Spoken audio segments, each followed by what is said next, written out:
What is going on, Colts Nation? Welcome back to another episode of Bring the Juice. Guys, wanted to recap some of the stuff that was being said today from a couple players and a couple of coaches for the Indianapolis Colts. A few things that were brought up, and it even had something that Cody messaged me. So I'll make sure to get that in as well.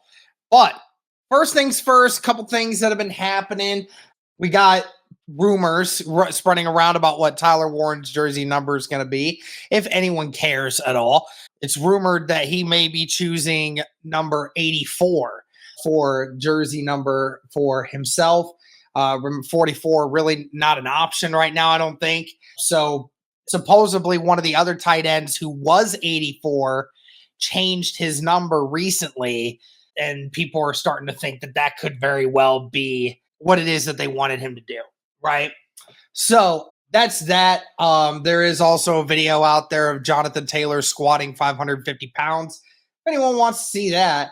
Anyways, a couple things here from a bunch of different people. Shout out to James Boyd and Stephen Holder for these tweets. Said some good insight from Colts defensive coordinator Lou Anarumo on the revamped secondary.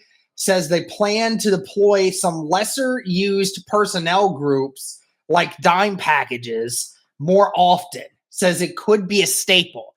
Said the days of putting linebackers on tight ends is not ideal for the defense anymore, he said. So big news there, and it's kind of something that we have been saying for quite some time now.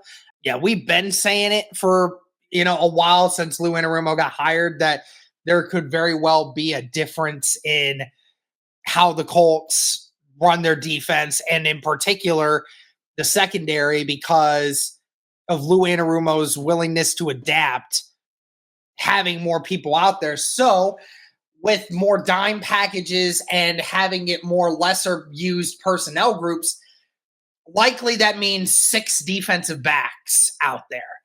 Majority of the time you see a 4-3-4, or you see a 3-3-5 or a 3-4-4, right? But could very well now start seeing the Indianapolis Colts running an either 4-2-5 or a 4-1-6.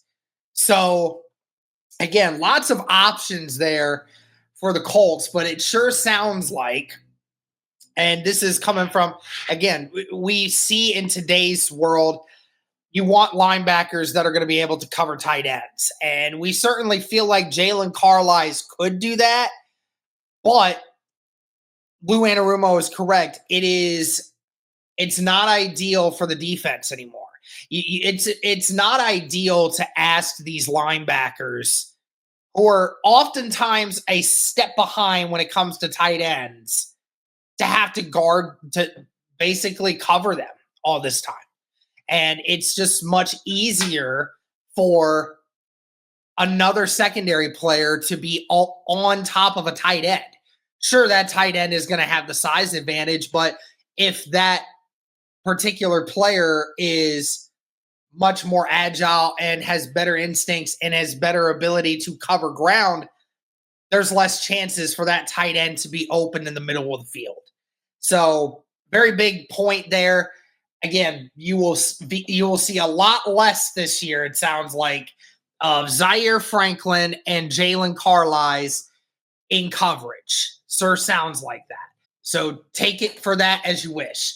So love to hear that. DeForest Buckner actually spoke today as well on Anarumo. Said, I see a lot of the players back in Cincy used to call him the mad scientist, and I found out why during the first install. So, of course, Lou Anarumo talking with the defense about the things that they're changing. And, sure sounds like there's going to be quite a different change for this Colts defense. Buckner also took the time to talk about quarterback Anthony Richardson. Said, I can just tell from watching the past couple weeks, he's dialed in. So definitely good to hear that we've seen that. And, Anthony Richardson, we've seen a couple clips, just a lot more seems a lot more locked in, seems a lot more focused on the task at hand. So definitely something to keep an eye out there. Yeah, so keep going here from James Boyd saying Colts OC Jim Bob Cooter on the quarterback competition between Anthony Richardson and Daniel Jones says competition makes us all better. Again, don't agree with that when it comes to the quarterback position, but whatever. Jim Bob Cooter is raving about tight end Tyler Warren's versatility. He scored a receiving, rushing, and passing touchdown during his historic 2024 college season. Colts defensive coordinator Lou Anarumo stated added quality players at each level in the defense. He notes that Charvarius Ward could shadow another team's wide receiver one, and it's a tactic he's been open to. So very well could see a situation where, like we said, you could have a situation where Lou Anarumo could have Charvarius Ward shadowing wide receiver one this next season for whoever the Colts are playing, which would be a great blessing to have if you are the Indianapolis Colts, because you haven't had a corner that could do that in a while. I don't think you've had that in probably 10 years since Vontae Davis was here. Vontae Davis, I think, was the last corner that the Colts have had where you said you can follow this guy anywhere on the field that you want to. And that obviously can present some challenges. If you have a despairing talent difference in your number one and number two corners, and you're just telling guys to cover one side, that can be difficult because offenses a lot of times will put their best wide receiver on your worst corner and test them to their limits. And if you have a guy in Charvarius Ward that can follow wherever this guy is, doesn't matter what side he's on, then that leaves you with a lot less to have to worry about with matchups. More things here.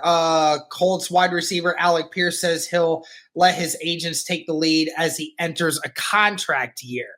Next year, Alec Pierce will be a free agent. It was one of those players that I've been saying that the Indianapolis Colts need to try to get a deal done now while they can. Don't know exactly what that's going to cost. And in all honesty, his agents might tell him to hold off until, the end of the season. Because if Alec Pierce has another season where he is amongst the top in the NFL in yards per reception, then that could very well affect his bottom dollar. And the agents might say to go on that, or Ballard might throw out some good change and Alec Pierce may decide to take it. Who knows? Talking about how Spencer Schrader certainly has a lot of upside.